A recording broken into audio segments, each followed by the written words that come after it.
పితా పుత్ర పవిత్రాత్మ నామమున ఆమేన్. ప్రభు మీతో ఉండునుగాక, మీ ఆత్మతోనూ ఉండునుగాక. లూకా శుభవార్త 6వ అధ్యాయము 19వ వచనము. యేసు నుండి మహాశక్తి వెలువడి అందరినీ స్వస్థపరచుట వలన జనులెల్లరూ ఆయన్ను తాకుటకై తహతహలాడుచుండిరి. క్రీస్తు సువిశేషము. క్రీస్తువా మీకు స్తుతి కలుగునుగాక.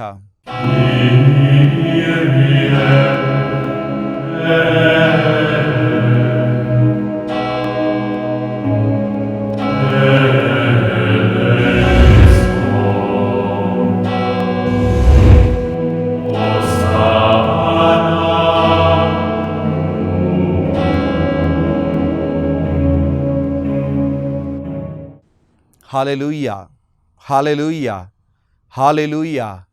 తండ్రి వందనం, తండ్రి స్తోత్రం. ఆత్మదేవా వందనం, ఆత్మదేవా స్తోత్రం. యేసు ప్రభువా వందనం, యేసు ప్రభువా స్తోత్రం. హల్లెలూయా, హల్లెలూయా, హల్లెలూయా. క్రీస్తునందు ప్రియ సోదరి సోదరులారా, దివ్యవాణి వీక్షకులారా, మీ అందరికీ క్రీస్తు సందేశం అను ఆధ్యాత్మిక కార్యక్రమమునకు స్వాగతం, సుస్వాగతం, ఘన స్వాగతం. ఈరోజు మనం ధ్యానించే అంశం నన్ను తాకుము యేసయ్యా. నిజమే, ఇప్పుడే దేవుని యొక్క వాక్యాన్ని మనము ఆలకించాం. యేసు ప్రభు నుండి శక్తి వెలువడుతుందని గ్రహించిన చాలామంది ప్రజలు, ప్రభువా నన్ను తాకుమయ్యా, నన్ను స్వస్థపరచుమయ్యా అని ఆయనను తాకుమని అడుగుచున్నారు. ఆయన్ను తాకాలని తహతహలాడుచున్నారు. మరి నీవు ప్రభువును తాకాలని తహతహలాడుచున్నావా? ప్రభువును తాకితే ఏం జరుగుతుందో ఈరోజు మనం ధ్యానం చేయడానికి మనం ప్రయత్నం చేద్దాం. మొట్టమొదటిది, ప్రభువును తాకినప్పుడు కల్మషమైన హృదయములను ప్రభువు తాకి మన హృదయములను పవిత్ర హృదయములుగా మారుస్తాడు. వాక్యాన్ని చదివినట్లయితే మత్తాయి శుభవార్త 8వ అధ్యాయంలో 1వ వచనం నుండి 3వ వచనం వరకు మనం పరిశీలన చేసినట్లయితే, ఒక కుష్ఠరోగి ప్రభు వద్దకు వస్తున్నాడు. ప్రభు వద్దకు వచ్చి ఒళ్ళంతా పుండ్లతో ఉన్న వ్యక్తి ప్రభుతో అంటున్నాడు, ప్రభువా నీ చిత్తం అయితే నన్ను స్వస్థపరచుము అని అడగగా, వెంటనే ప్రభు ఏం చేశాడంటే, నాకు ఇష్టమే అని తాకి అతనిని స్వస్థపరుస్తున్నాడు. నిజమే, కుష్ఠరోగము ఎవ్వరు తాకనంత కల్మషమైన రోగము. అలాంటి కల్మషమైన రోగము, పుండ్లతో ఉన్న రోగమును ప్రభు తాకి స్వస్థపరుస్తున్నాడు. అలానే మన హృదయాలు కూడా కల్మషంగా ఉన్నాయేమో, మన హృదయాలు పుండ్లతో ఉన్నాయేమో. ఇలాంటి పుండ్లన్నిటినీ, హృదయానికి తాకిన ప్రతి పుండును ఎవరు స్వస్థపరుస్తాడు? మన హృదయాలను ప్రభు తాకి స్వస్థపరచును. నిర్మల హృదయులు ధన్యులు, వారు దేవుణ్ణి దర్శింతురు అని దేవుని యొక్క వాగ్దానం చెప్పబడింది. మన హృదయాలు నిర్మలంగా ఉండాలంటే కలుషితమైన హృదయాలను ప్రభువుకు సమర్పించి, ప్రభువా కుష్ఠరోగిని తాకి పవిత్రంగా మలచినట్టు నా కల్మషమైన హృదయాన్ని పవిత్రంగా మార్చుమని తాకుమయ్యా యేసయ్యా అని చెప్పేసి మన హృదయాన్ని ప్రభువుకి అర్పించినప్పుడు ప్రభు మన హృదయాలను తాకి స్వస్థపరుస్తాడు. మనం చూసినట్లయితే మత్తాయి శుభవార్త 15వ అధ్యాయము 19వ వచనంలో మనం చదువుతూ ఉన్నాం. మత్తాయి శుభవార్త 15వ అధ్యాయము 19వ వచనంలో, మానవ హృదయములు దురాలోచనలు పుట్టుచున్నవి, వీని మూలమున నరహత్యలు, వ్యభిచారములు, వేశ్యాగమనములు, దొంగతనములు, అబద్ధ సాక్ష్యములు, దూషణలు కలుగుచున్నవి. మనుషుని మాలిన్యపరుచున్నవి హృదయం నుండి వచ్చేవే అని దేవుని యొక్క వాక్యం చెప్పబడుతుంది. అంటే మనిషి హృదయంలో అన్ని రకమైన కల్మషములు ఉన్నాయి. వ్యభిచారములు, నరహత్యలు, వేశ్యాగమనములు, దొంగతనములు, అబద్ధపు సాక్ష్యములు ఇలాంటివి ఉన్నాయి. ఈ కల్మషమైన హృదయాన్ని ఎవరు స్వస్థపరుస్తారు, పవిత్రపరుస్తారు, నిర్మలమైన హృదయంగా మారుస్తారంటే యేసయ్య మన హృదయాన్ని తాకినప్పుడు. నిజమే ప్రియ సోదరుడా సోదరి, ప్రతిరోజు దివ్య బలి పూజలో యేసు ప్రభు దివ్య సప్రసాదం ద్వారా నీ హృదయాన్ని తాకుతున్నాడు. అలాంటి దివ్యప్రసాదం పవిత్రమైన ప్రసాదం నిన్ను తాకినప్పుడు, ఆయన హృదయం మన హృదయాలను తాకినప్పుడు ఏం జరుగుతుందంటే కల్మషమైన హృదయములను ప్రభు తాకి స్వస్థపరుస్తాడు. దీన్నే మనం ఏమంటారంటే ఇంకొక మాటలో ఆధ్యాత్మిక విడుదల.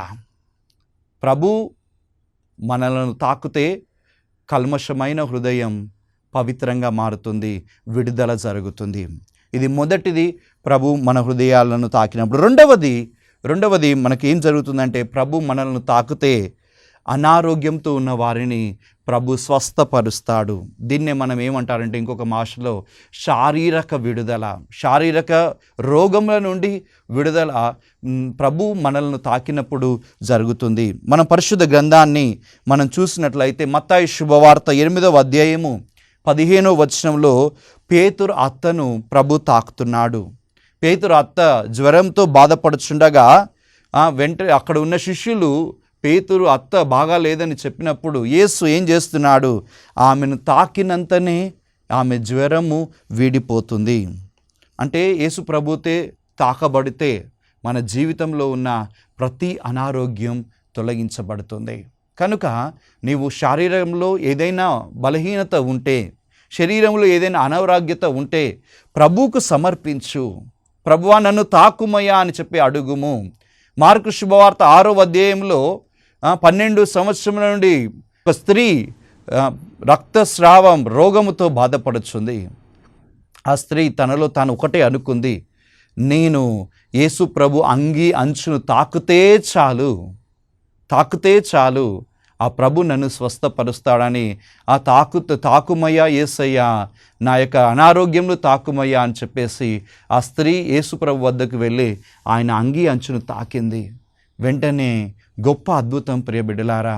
12 సంవత్సరముల నుండి ఎంతోమంది వైద్యుల దగ్గరకు వెళ్ళిన తగ్గని రోగం యేసు ప్రభును తాకగానే వెంటనే గొప్పగా అద్భుతం జరుగుతుంది.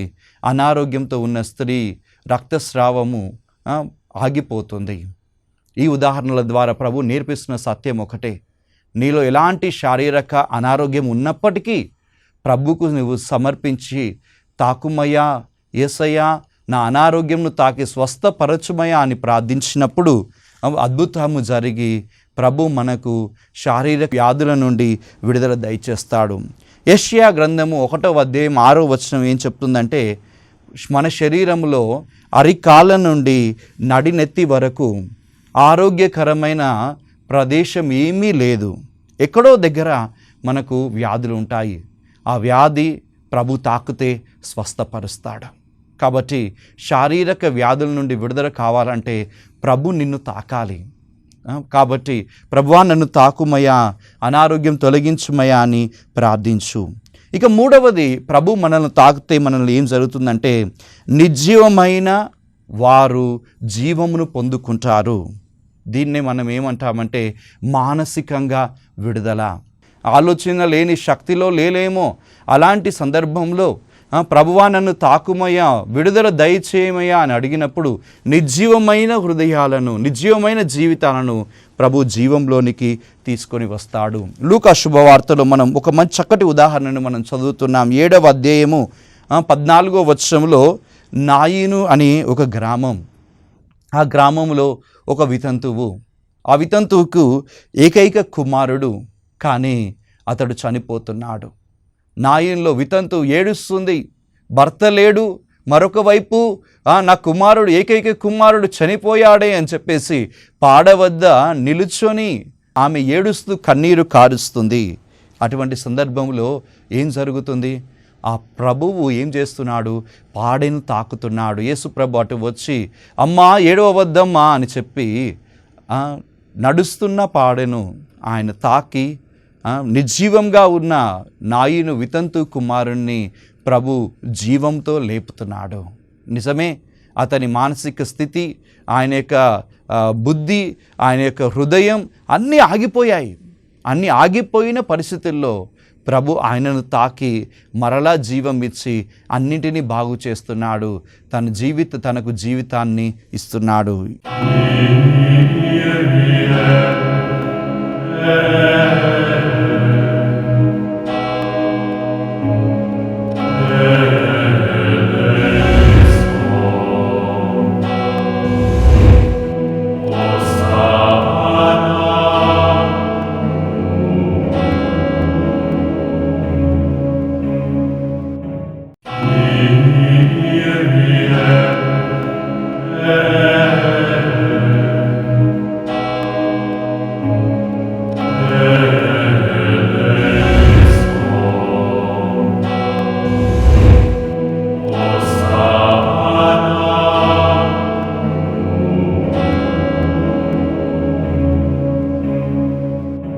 యోహాను శుభవార్త 11వ అధ్యాయంలో కూడా మనం చూస్తాం.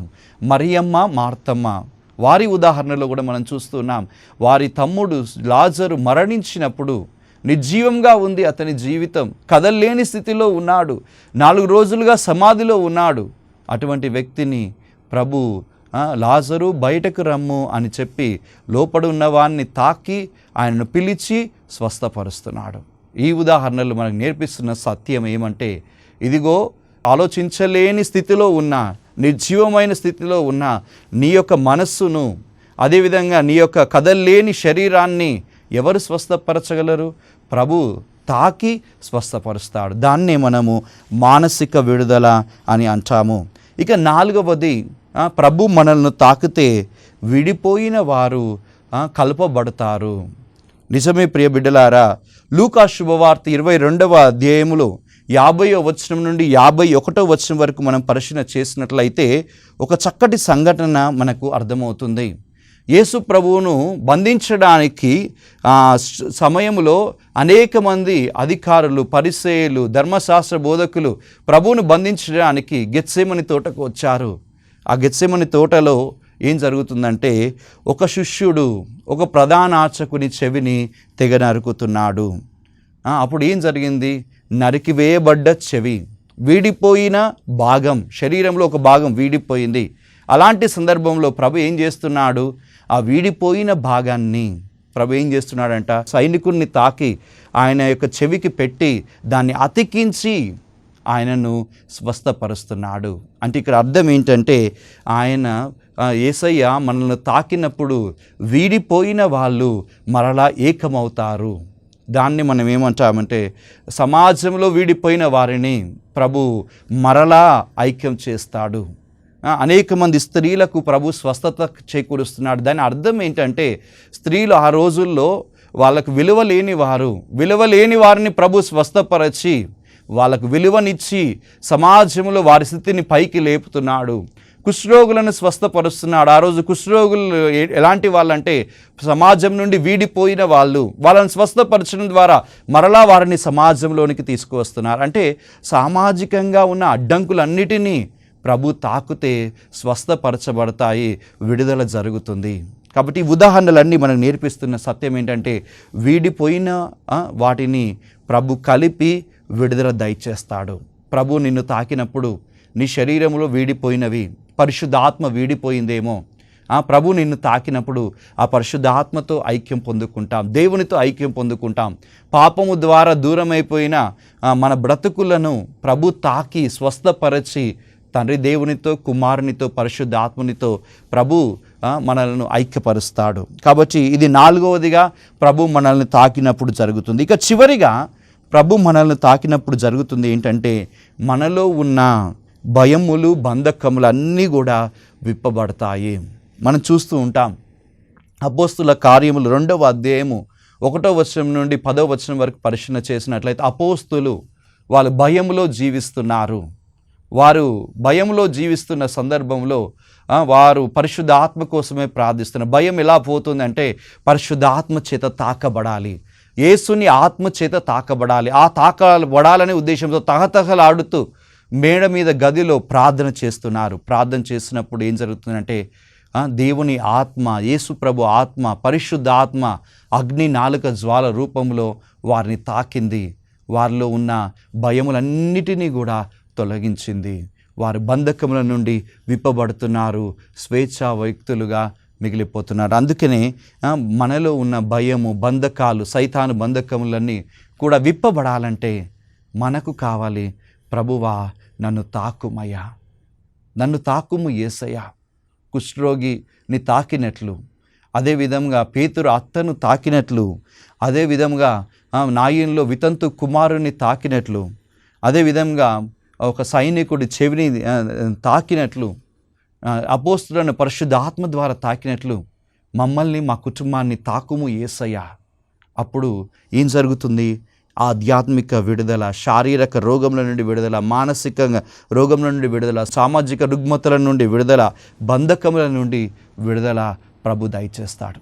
అటువంటి భాగ్యం ప్రభు మనకు దయచేయాలని ప్రభువును వేడుకుందాం. తెలుగులో ఒక చక్కటి పాట ఉంది, తాకుము యేసయ్యా నన్ను తాకుము యేసయ్యా. తాకుము నా కన్నులను, నిన్నే చూడాలి యేసయ్యా, నిన్నే చూడాలి. నిజమే ప్రియబిడలారా, ప్రభు మనల్ని తాకినట్లయితే శారీరక రోగముల నుండి, మానసిక రోగముల నుండి, ఆధ్యాత్మిక రోగముల నుండి, కీడుల నుండి, సైతాన్ బంధకముల నుండి విడుదల పొందుకొని ప్రభువును మనం చూస్తాం. అటువంటి కృపలో దేవుడు మనల్ని ఉంచాలని ఈ యొక్క ప్రార్థనలో ప్రభువును వేడుకుందాం. కళ్ళు మూసుకొని చేతులను జోడించి ప్రభువా తాకుమయ్యా యేసయ్యా అని చెప్పేసి ప్రభువును వేడుకుందాం, ప్రార్థన చేసుకుందాం. మహిమగల దేవ, సర్వశక్తిమంతుడా, నీ పరిశుద్ధ నామమునకు వందనములు, స్తోత్రములు తెలియజేస్తున్నాం. ఇప్పటి వరకు మేము ధ్యానించాం ప్రభువా, నీవు మమ్ము తాకిన మేము విడుదల పొందుకుంటామని, స్వస్థతలు పొందుకుంటామని మేము ధ్యానించాం. దాన్ని బట్టి మీకు వందనాలు. ఆ రోజు అనేక మంది మేము తాకవలేని తహతహలాడుచున్నారు. నిజమే ప్రభువా, ప్రతిరోజు దివ్య ప్రసాదం ద్వారా నిన్ను మేము తాకాలని మేము తహతహలాడాలి. కానీ చాలాసార్లు దివ్య ప్రసాదాన్ని, దివ్య పూజ బలిలో పాల్గొనకుండా, ఆ ఆరాటం లేకుండా ప్రభువా మేము జీవిస్తున్నాం. నీవు మమ్ము తాకాలని తహతహలాట మాలో లేదు ప్రభువా. ప్రభువా, ఇలాంటి వ్యక్తులను మేము అర్పిస్తుండగా ప్రభువా, ప్రతి ఒక్కరిలో ఆ ఉజ్జీవాన్ని రగిలింపచేయండి. నిన్ను తాకాలనే ఉజ్జీవాన్ని రగిలింపచేయండి. దివ్య ప్రసాదం ద్వారా, వాక్యం ద్వారా, ప్రార్థన ద్వారా నిన్ను ప్రార్థించినప్పుడు ప్రభువా, ఇదిగో నీవు మమ్ము తాకి స్వస్థపరుస్తావనే సత్యములో మమ్ము నడిపించండి. మా యొక్క కలుషితమైన హృదయాలను ప్రభువా నీకు అర్పిస్తున్నాం. మా హృదయములను తాకుము తండ్రి, స్వస్థపరచుమయ్యా. పవిత్ర హృదయంగా, నిర్మల హృదయంగా మా హృదయములు మార్చుమయ్యా. శారీరక రోగములతో బాధపడుచున్న వారిని ప్రభువా నీకు అర్పిస్తున్నాం. యేసు నామములో ప్రతి శారీరక రోగం విడుదల కలుగునుగాక, స్వస్థత పొందుకొనుగాక. ప్రభువా, కదలలేని స్థితిలో ఉన్నవాళ్ళు, పక్షవాత రోగంతో ఉన్నవాళ్ళు, నిర్జీవ స్థితిలో ఉన్నవాళ్ళు, మానసికంగా ఎదగలేని వాళ్ళు, వాళ్ళందరినీ ప్రభువా నీకు సమర్పిస్తున్నాం. అలాంటి వ్యక్తులను తాకుమయ్యా యేసయ్యా, స్వస్థపరచుమయ్యా, విడుదల దయచేయమయ్యా. మానసిక రోగముల నుండి, రుగ్మతల నుండి విడుదల దయచేయమయ్యా. ప్రభువా, యేసు నామములో అడుగుతుండగా ప్రభువా, ప్రతి అంధకారం నుండి విడుదల కలుగునుగాక. ప్రభువా, నీవు తాకినప్పుడు సామాజిక రుగ్మతలన్నీ కూడా విడిపోతాయి. వీడిపోయిన వారు సమాజంతో కలిసిపోతారు. కనుక ప్రభువా, మా యొక్క జీవితాలను తాకి ప్రభువా స్వస్థపరిచి వీడిపోయిన భాగాలను, వీడిపోయిన కుటుంబాలను యేసయ్యా నీవే తాకి కలుపుమని వేడుచున్నాము తండ్రి. ప్రభువా, అదే విధంగా భయములో ఉన్నవాళ్ళు, సైతాను బంధకములలో ఉన్నవారిని పరిశుద్ధాత్మ అగ్ని చేత తాకుమని అడుగుచున్నాం తండ్రి. యేసు నామంలో పరిశుద్ధాత్మ ప్రతి కుటుంబంలోనికి వచ్చి ప్రతి బంధకము విప్పబడునుగాక. ప్రభువా, తాకుము తండ్రి, నీ దాసులను తాకుము, వారి శరీర భాగాలను తాకుము, స్వస్థపరచుము. ఈ మనవులన్నింటినీ మా రక్షకుడు, మా నాథుడు యేసు అతి పరిశుద్ధ నామంలో అడిగి ప్రార్థిస్తున్నాము తండ్రి. ఆమేన్. ప్రభు మీతో ఉండునుగాక, మీ ఆత్మతోనూ ఉండునుగాక. సర్వశక్తిగల సర్వేశ్వరుడు పిత, పుత్ర, పవిత్ర ఆత్మ దేవుడు మేము దీవించి ఆశీర్వదించి కాచి కాపాడుదురుగాక. ఆమేన్.